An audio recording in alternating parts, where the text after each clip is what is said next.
రాష్ట్ర ప్రయోజనాలే లక్ష్యంగా పనిచేయాలని టీడీపీ ఎంపీలకు ఆ పార్టీ అధినేత చంద్రబాబు దిశానిర్దేశం చేశారు. కేంద్ర కేబినెట్లో టీడీపీకి దక్కనున్న బెర్తులపై వారితో చర్చించారు. రేపు ఎంపీలతో కలిసి చంద్రబాబు ఢిల్లీ వెళ్లనున్నారు.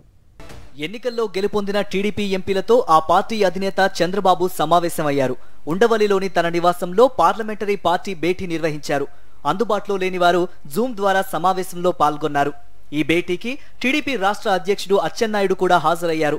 ఎన్నికల్లో విజయం సాధించిన ఎంపీలకు చంద్రబాబు శుభాకాంక్షలు తెలిపారు.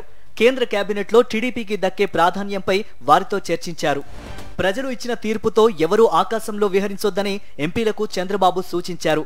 ఈ విజయాన్ని బాధ్యతగా సమాజ సేవ చేసేందుకు వినియోగించాలని కోరారు.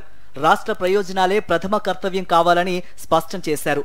అందుకు తగిన విధంగా పార్లమెంటులో కృషి చేయాలని దిశానిర్దేశం చేశారు. ముందు ప్రజాస్వామ్య వ్యవస్థల్ని గౌరవించాలని సూచించారు. వ్యవస్థలకు అతీతంగా ఎవరు వ్యవహరించినా ఆ వ్యవస్థే తిరిగి కాటేస్తుందని గుర్తించాలన్నారు. పదవులు శాశ్వతమని ఎవరూ అనుకోవద్దని స్పష్టం చేశారు. సీఎంగా తన ప్రమాణ స్వీకారానికి మోదీని ఆహ్వానించానని ఎంపీలకు చంద్రబాబు తెలిపారు. మోదీ సానుకూలంగా స్పందించారన్నారు. మరోవైపు పార్టీ ఎంపీలతో కలిసి చంద్రబాబు శుక్రవారం ఢిల్లీ వెళ్లనున్నారు. ఎన్డీఏ భాగస్వామ్య పక్షాల సమావేశానికి వారితో కలిసి హాజరు కానున్నారు.